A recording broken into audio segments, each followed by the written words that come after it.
sa Papa Dudut Stories, ikaw ay hindi nag-iisa.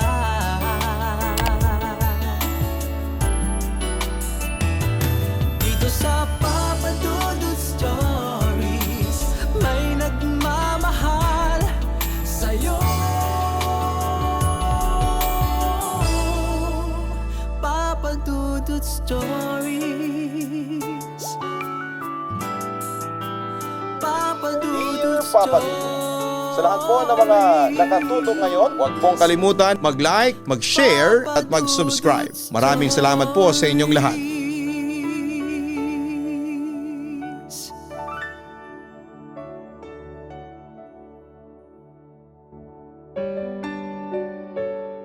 Ako po si Darren, taga San Bartolome, Quezon City. Papadudod sa edad kong 25 years old ay wala pa akong asawa. Sa ngayon kasi ay ine-enjoy ko ang pagkabinata at sa ngayon ay may mga karelasyon ako. Papadudot, sobra akong enjoy sa buhay ko ngayon dahil nagagawa ko ang gusto kong gawin.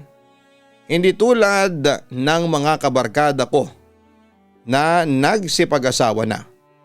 At saka papadudot, ngayon pa lang ay aaminin ko na sa inyo na isa rin po sa dahilan kung bakit hindi ako nag-aasawa dahil may pagnanasa ako sa asawa ng mga kaibigan ko. Ang swerte nila, ang gaganda at sexy ng mga asawa nila. Pag nasa bahay ako ng isa sa mga kaibigan ko ay palagi ko silang sinisilipan pag naliligo o niroromansa sila ng asawa nila sa gabi. 4 lang ang tropa ko, sina Jorel, Lander, Ian at Rex. Ang asawa ni Jorel ay si Lambda. Maganda ito, mistisa at napaka-sexy. Malaki ang mga hinaharap nito na talagang nakakaingganyong hawakan. Ang asawa naman ni Lander ay si Dayan. Sexy rin po ito kagaya ni Lambda. Magkasing hubog lang sila ng katawan pero morena ito. Ang asawa naman ni Ian ay si Ana. Sexy kahit na may pagka-chubby ito. Ang asawa naman ni Rex ay si Hana. Maputi at makinis ang balat nito at katamtaman ng laki ng mga dibdib. Papadudot, lahat yan ay pinagnanasaan ko. Pangit mang pakinggan, pero nang mga panahong yon ay wala akong hinangad, kundi ang mapasa akin ang mga babaeng gusto ko. At dahil nga sa wala akong girlfriend at wala silang nababalita ang babaeng tipo ko, kaya madalas ay pagdudahan nila ako sa aking kasarian. Oo, madalas nila akong tinutuksong bakla. Pero dead man lang ako sa mga pangaasar nila kung alam lamang nila. Samantala isang araw sa bahay ni Lander, nagiinuman at nagkwekwentuhan kami at syempre ako na naman ang topic dahil ako na lang ang hindi pa nag-aasawa. Pre, kailan mo ba balak mag-asawa? Tanong sa akin ni Jorel. Oo nga pre, sa ating magtotropa, ikaw na lang ang single. Segunda naman ni Ian. Wagat at mga pre, gusto ko pang mag-enjoy sa buhay ko. At gusto ko pang makatikim ng iba't ibang babae. Saad ko sa kanila. Babae ba talaga ang hilig mo? Baka naman lalaki. Hirit pan na pangaasar ni Rex sa akin. Loko, straight ako no. Taong ang hilig ko, hindi hotdog. Sagot ko naman sabay tawa ng malakas. Hindi bakla yan si Darren, mahilig lang talaga yan sa babae. Kung sino-sino ang gustong ikama. Sa wakas ay sagot naman ni Lander, halatang lasing na ito. Yan tayo, dyan tayo sa kaelyahan mo eh. Hindi ka ba natatakot na baka magka-AIDS ka? Tanong naman ni Jorel sa akin. Correction, hindi naman ako nag-romansa na kung sino-sino lang. Depends ako sa sinabi ni Lander. Totoo, mahilig ako talaga sa pakikipagkama ng mga babae. Pero hindi basta-basta at hindi ko sino-sino lang no. Kumbaga bago ko makipagtalik, inaalam ko muna kung ano ang background at ang hilig nila. Hindi ako pumapatol sa mga prostitute kasi takot ako magkaroon ng STD at HIV no. Ang mga babaeng ikinakama ko, yung alam kong hindi masyadong mahilig sa sex. Kung pwede nga lang ako yung first time nung babaeng yun eh. Kaya nga pwedeng ibansag sa akin noon, virgin wrecker. Papa Dudut, nagkwentuhan pa kami hanggang sa nalasing na. Hindi ako nagpakalasing dahil may balak ako ngayong gabi. Sinundo na sila ng mga sex nilang asawa, kami na lamang dalawa ni Lander ang natira. O pre, tayo na lang dalawa, tagay pa. Lasing na si Lander pero umiinom pa rin ito. Kaya lumapit ang asawa ni Lander na si Dayan. Han, lasing ka na, tama na yan. Awat ni Dayan kay Lander. Napatingin naman ako sa suot niyang maiksing shorts at spaghetti dress. Labas na labas ang alindog ni Dayan. Kaya nabuhayan noon ang aking sundalong kanina pang matamlay na nagpapahinga. O Darren, dito ka na lang matulog. Lasing ka na at kung ano pang mangyari sa iyo sa daan. Alok ni Dayan sa akin. Tango-tango lang ang tugon ko sa kanya. Nahiga ako sa sofa nila habang sina Lander at Dayan naman ay nandun na sa kwarto nila. Pipikit na sana ako pero dahil sa bungalow lang ang kanilang bahay, ay nakita kong lumabas si Dayan sa kwarto nila at ibinigay sa akin ang unan at kumot. Aalis na sana siya nang higiting ko siya sabay hinalikan ng labi. Darren, ano ba? Wika ni Dayan sa akin habang lumalayo. Ba't ka nangahalik? Dayan, ang sexy mo. Nangaakit na wika ko sa kanya. Lasing ka na Darren. Sige, matutulog na ako. Umalis na siya habang ako ay nakatingin lang sa kanya. Pero ilang minuto ang lumipas nang magpa siya akong pumasok sa kwarto nila. Doon ay nakita kong tulog na si Lander. At alam kong hindi agad ito nagigising. Napatitig ako kay Dayan na nakahiga katabi ang asawa. Lumapit ako sa kanya at hinawi ko ang kumot niya. Saka ko hinimas ang hita niya. Bahagya ko pa itong pinisil. Napatingin naman ako sa shorts ni Dayan, agad ko yung hinimas. Darren, gulat na saad niya. Inalis niya ang kamay ko sa kanyang private part. Ano ba ang bastos mo? Ba't ka nandito? Umalis ka na nga. Pabulong na utos niya sa akin. Dayan, ang sarap mo kasi. Natatakam ako. Weak ako sa kanya habang ramdam ko na ang espiritu ng beer na sumasakop na sa utak ko. Umalis ka na Darren kundi sisigaw ako. Pagbabanta pa niya sa akin. Sumigaw ka lang. Ikaw naman ang mapapahiya. Ngumisi ako sa kanya at hindi ako tumigil sa paghimas sa kanyang private part. Pababa sa kanyang makinis na hita. Darren, ano ba? Pagtutol ni Dayan. Gumalaw naman si Lander kaya nahulog ito sa kama. Tinignan ko siya pero tulog pa rin ito. Huwag ka nang bumalag Dayan. Gaganahan ka naman sa gagawin ko. Pangaakit ko sa kanya. Darren, nahihibang ka na ba? Asawa ko ang kaibigan mo.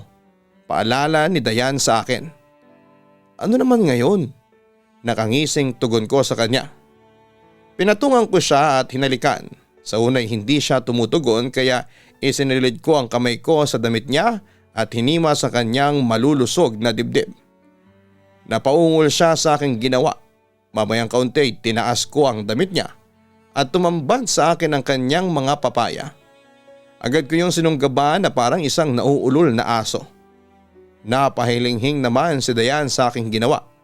Pero hindi siya naglakas ng loob na gumawa ng malakas na ingay dahil nasa sahig lang noon ang kanyang asawa. Naka-face down. Hindi nagtagal Papa Dudut, makalipas ang ilang minutong pang-aakit ay bumigay na rin si Dayan at pinaubayan na rin niya sa akin ang kanyang katawan. Para akong lalaking uhaw na uhaw noon sa mga sandaling yon. At nang mag-isa ang aming mga katawan ay hindi na napigilan ni Dayan ang mapahalinghing. Doon ay ginawa ko na ang gusto kong gawin. Nagparaos ako sa katawan ng asawa ng aking kaibigan. Napahiga si Dayan noong mga oras na yon, habang ako ay humihingal na tumabi sa kanya.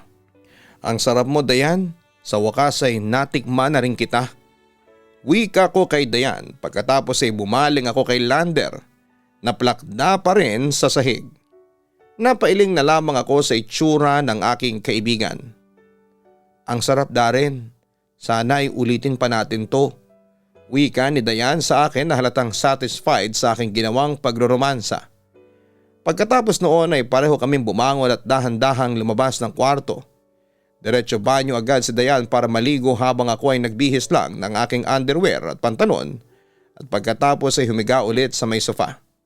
Doon ay nakatulog na ako dahil sa sobrang pagod.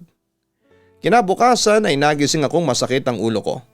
Nagtungo ako sa kusina nila Lander at nadatnang ko si Lander na umiinom ng kape habang si Dayan naman ay nagluluto. O pre, lika kape tayo, alok sa akin ni Lander. Pagkatapos ay bumaling siya sa kanyang asawa. Han, ipagtimpla mo nga muna si Darren ng kape. Umupo ako sa upuan malapit sa aking kaibigan. Pre, kumusta ang tulog mo? Tanong pa ni Lander sa akin. Okay naman pre, masakit lang ang ulo ko. Ikaw ba? Usisa ko. Okay lang din, masakit nga rin ang ulo ko. Kanina nga sa sahig na ako nagising, nahulog pala ako sa kama. Kwento niya sa akin. Lumapit si Dayan sa akin at nilagay ang kape ko sa aking harapan. Ngumisi ako sa kanya ng palihim. Pagkatapos ng ilang minutong kwentuhan at pagkain ng almusal ay nagpasya na rin akong umuwi sa aking bahay para maghanda sa pagpasok ko sa trabaho ng 10:00 ng umaga. Papadudot 2 araw ang nakalipas nang maromansa ko si Dayan ay hindi na ako nakabalik dahil naging busy ako sa trabaho. Sa pabrika kung saan ako nagtatrabaho ay nakita ko ang asawa ni Ian na si Ana na doon din nagwo-work pero sa office siya naka-assign. Napatitig ako sa kanya at aaminin kong nabuhay ulit ang aking pagkalalaki dahil sa kakaibang alindog ni Ana kahit na chubby. Napatingin ako sa tambok ng kanyang likuran na para bang ang sarap paluin. Nakatalikod siya sa akin dahil may kinukuha siya sa ibabaw na box pero hindi niya abot. Pumwesto ako sa likuran niya at idinikit ko noon ang buhay na sundalo ko sa kanyang likuran sabay kuha ng box. Napatras siya sa akin kaya nadikit ng todo. Nang mapalingon si Ana ay kitang-kita ko na napanunok siya sa akin. Ay Darren, ikaw pala. Salamat ha, wika niya sa akin. Ngumiti lang ako sa kanya saka siya umalis. Napangisi ako dahil pagkatapos ni Diana ay si Ana naman ang gusto kong matikman. Hapon na noon at nagsisiuwian na ang halos lahat ng mga empleyado. Nagbalak akong sumabay kay Ana na umuwi pero nang pupuntahan ko siya ay narinig ko ang sinabi sa kanyang ng kanyang supervisor. Oy Ana, ikaw nang bahalang magsara dito ha. Utos nito sa kanya. Okay sige, bihis muna ako. Narinig kong sagot ni Ana sa kausap. Pagkatapos ay umalis na yung kausap niya at nagtungo si Ana sa isang kwarto kung saan siya magbibihis kaya sinundan ko siya kaagad. Malakas ang loob ko noon kasi wala nang tao dito kaya kami na lang dalawa dito ni Ana. Binuksan ko ng dahan-dahan ang pinto saka ito sinarado.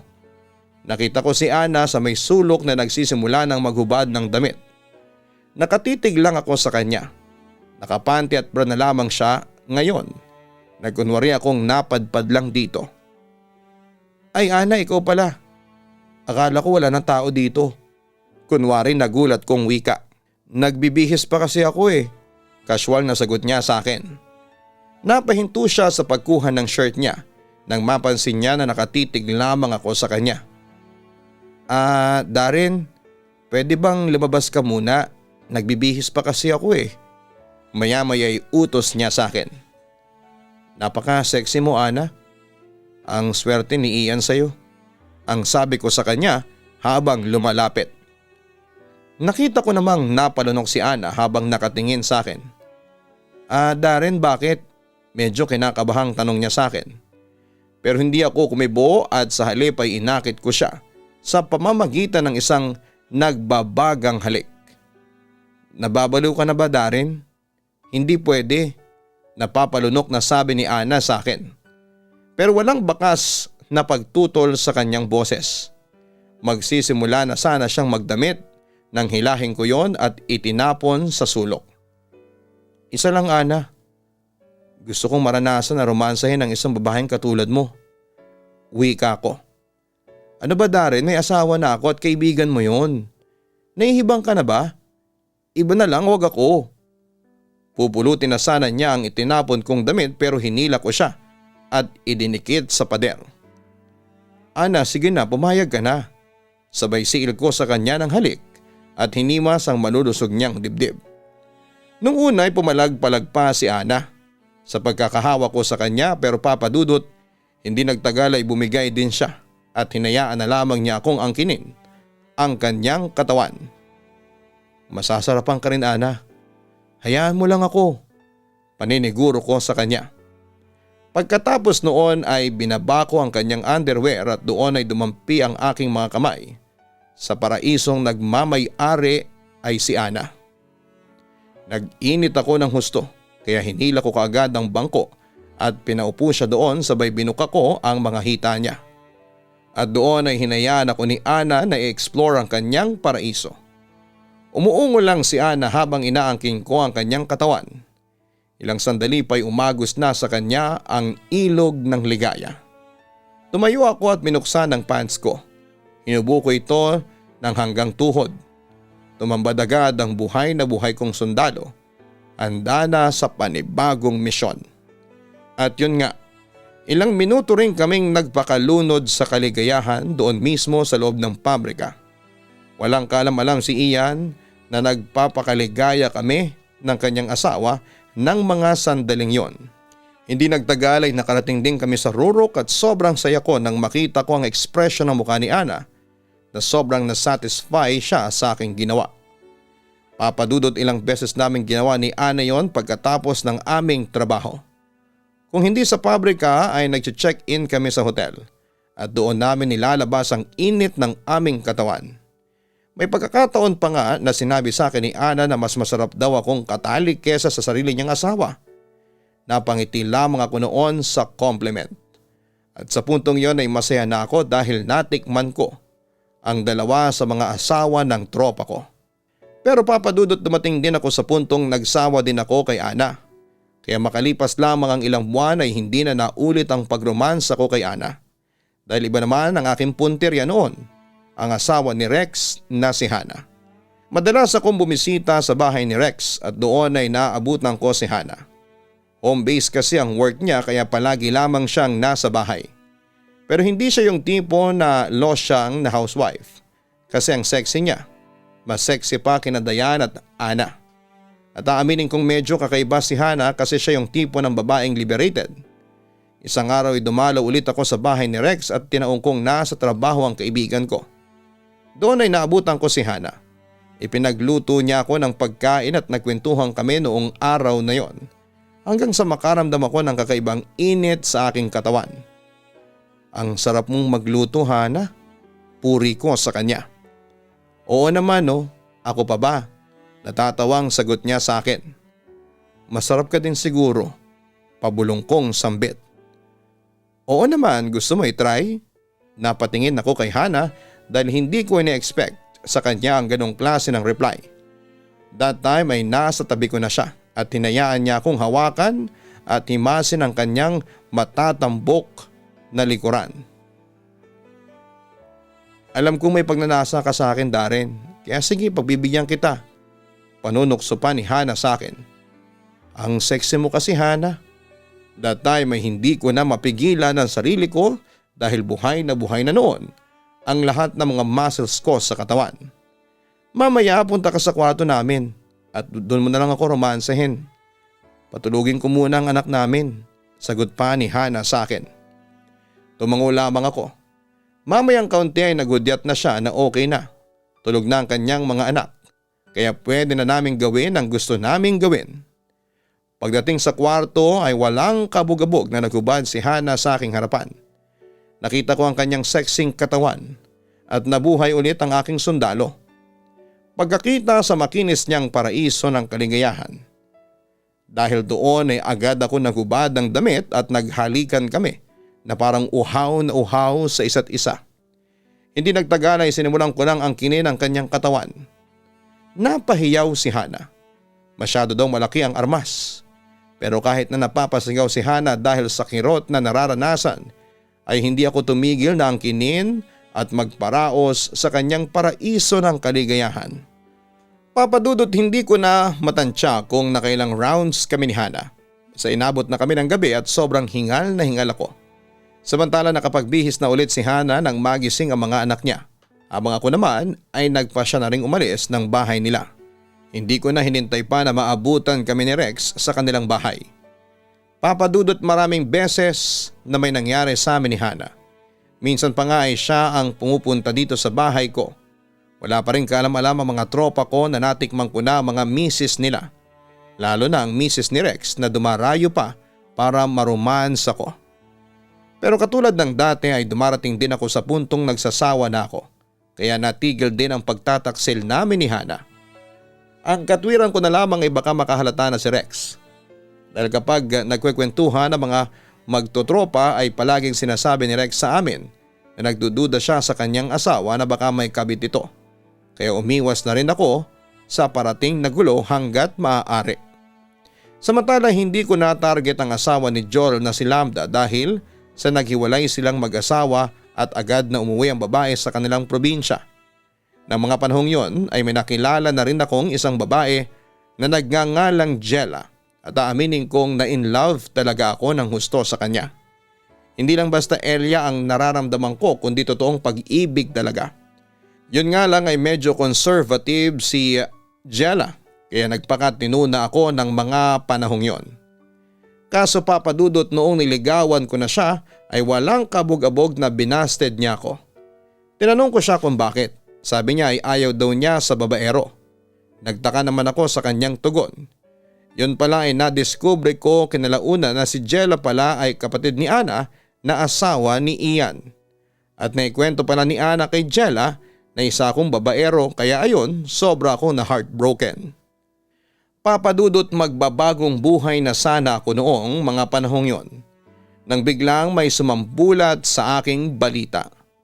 Nabalitaan kong buntis sina Ana at Hana at pareho nila akong kinausap na ako raw ang ama ng kanilang dinadala. Siyempre Papa Dudut, nagulat ako sa aking narinig at kinabahan dahil hindi ko alam kung ano ang gagawin ko. Natatakot din ako na baka buweltahan ako nina Ian at Rex. Pero sinabi naman nina Hana at Ana sa akin na hindi nila ako oobligahing panagutan sila dahil ipapaako nila ito sa kanilang mga asawa. Doon ay nakahinga naman ako ng maluwag at nagpatuloy sa aking buhay. Samantala lumipas ang 9 na buwan at nanganak din sina Ana at Hana. Siyempre tuwang-tuwa naman ang mga kaibigan kong sina Ian at Rex dahil may bago na silang mga anak. Ako ang ginawa nilang ninong noong binyaga ng 2 sanggol. Kaso Papa Dudut, sa paglipas ng panahon ay lumaki ang mga anak nila at kinilabutan ako kasi kamukhang kamukha ko ang mga bata. Nung una ay nakumbinsi ko ang mga tropa ko na baka napaglihan lamang ako kaya kamukha ko ang mga anak nila. Pero Papa Dudut, ang hindi ko alam, yun pala ang nagiging dahilan ng pagtatalo ng mag-asawang Ana at Ian at Rex at Hana. Wala akong kalam-alam na pinaghihinalaan na pala ako ng mga tropa ko. Hanggang isang araw, bigla na lamang ako nilusob ni Rex at binugbog. Buti na lamang at dumating sina Hana at mga kapitbahay ko para awatin ang galit na galit kong tropa. Nagtaka ako kung bakit niya yung ginawa sa akin. Yun pala, si Rex ay palihim na pina-DNA test ang kanyang anak kay Hana at lumabas na negative ito. Ibig sabihin hindi talaga siya ang ama at sino pa ba ang pagdududahan? Siyempre kung sino ang kamukha ng bata. Papa Dudut, nasira ang pagkakaibigan namin ni Rex ng araw na yon at pinagbantaan niya ako. Pinagbantaan niya ang buhay ko na huwag akong magpapakita sa kanya kundi ay papatayin niya ako. Nabalitaan din ito ni Lander at Ian at ang huli ay nagduda rin sa kanyang asawa dahil sa kanilang anak. Dahil sa takot para sa aking buhay ay nagpasya na lamang akong lumayo sa aking mga tropa at tinanggal ko na ang anumang komunikasyon sa kanila. Lumipat na rin ako ng bagong bahay na matitirhan, yung malayo sa kanila. Sa puntong yon ay sising-sisi ako sa aking ginawang pang-aahas sa mga kaibigan ko. Pero huli na ang lahat dahil nasira na noon ang reputasyon ko sa kanila. Papa Dudut, sa ngayon ay aaminin kong sexually active pa rin ako. Pero sinisiguro ko na yung mga babaeng kinakama ko ay yung mga walang sabit. Mahirap na kasi na sumabit pa. Hindi ko mapigilan ang sarili ko sa tawag ng laman. Sabi nila sakit na raw ito sa pag-iisip. Ang sabi pa ng kilala kong psychologist, ang tawag daw sa akin ay satire. Kung ang babaeng sexually active at aggressive ay nymphomaniac, ang tawag, satire naman ang male counterpart nito. Papadudot tanggap ko naman na isa kong satire, pero syempre naroroon pa rin ang pag-iingat ko. Sa bawat siping na ginagawa ko, buhay ko ang nakasalalay. Kaya gumagawa na rin naman ako ng paraan para mapigilan itong hilig ng aking katawan sa laman. Papadudot pagpasensyahan mo na ang aking kwento.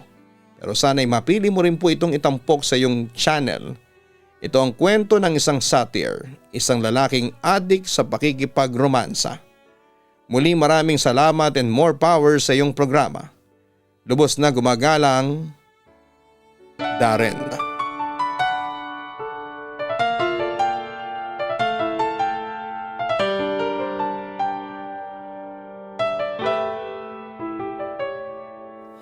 Ang buhay ay mahiwaga,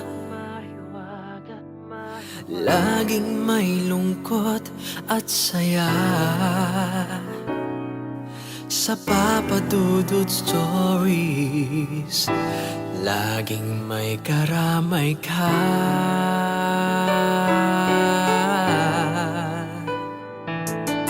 Mga problemang kay bigat, dito ay pakikinggan ka. Sa Papa Dudut Stories, kami ay iyong kasama. Dito sa Papa Dudut Stories, ikaw ay hindi nag-iisa.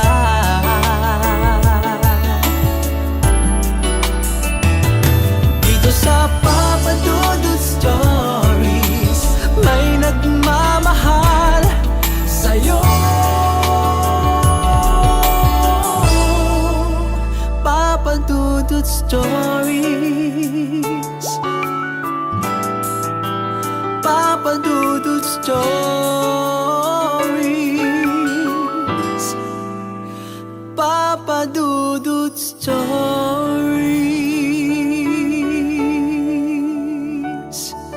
Hello mga ka-online, ako po ang inyong si Papa Dudut. Huwag kalimutan na mag-like, mag-share at mag-subscribe. Pindutin ang notification bell para mas maraming video ang mapanood ninyo.